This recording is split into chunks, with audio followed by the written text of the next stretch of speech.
Test ক্রিকেটে নিউজিল্যান্ডের মাটিতে ইংল্যান্ড শেষবার টেস্ট সিরিজ জিতেছিল 2008 সালে।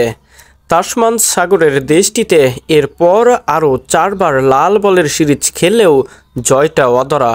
2 ড্র 2 হার ছিল ইংলিশদের জন্য। অবশেষে দীর্ঘ 16 বছরের অপেক্ষায় অবসান হতে চলছে ইংল্যান্ডের। ক্রাইস্ট চার্চে সিরিজের প্রথম টেস্টে 8 উইকেটে জয়ের পর ওয়েলিংটন টেস্টেও জয়ের ক্ষণ গুনছে সফরকারীরা।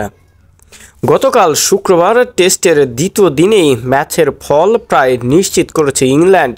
সফরকারীদের প্রথম ইনিংসে 280 রানের বিপরীতে নিউজিল্যান্ড গুটিয়ে যায় 125 রানেই।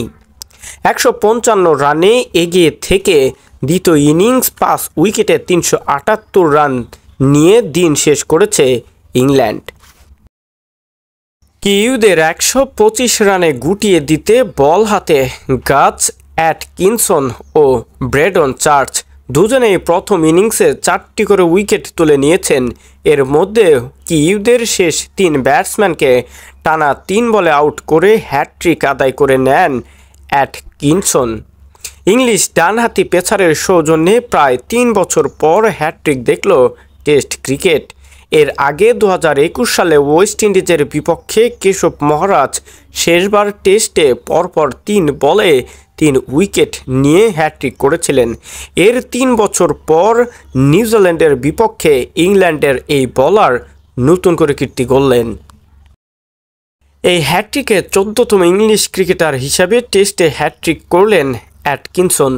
14 জনের মধ্যে সর্বস্ব স্টুয়ার্ট ব্রড দুবারে কীর্তি করেছেন। অ্যাটকিনসনের আগে লাল বলের ক্রিকেটে শেষবার কোনো ইংলিশ বলার হ্যাটট্রিক করেছিলেন 2017 সালে।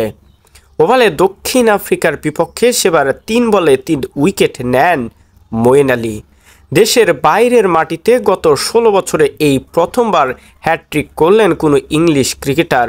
এর আগে 2008 সালের মার্চের হ্যামিল্টনে নিউজিল্যান্ডের বিপক্ষে পরপর 3 বলে 3 উইকেট নিয়েছিলেন রায়ান সাইডবটম। আর এবার সেই কীর্তি গড়লেন অ্যাটকিনসন, যা ইংলিশ ক্রিকেটার হিসাবে নতুন নজির গড়লেন এই ক্রিকেটার।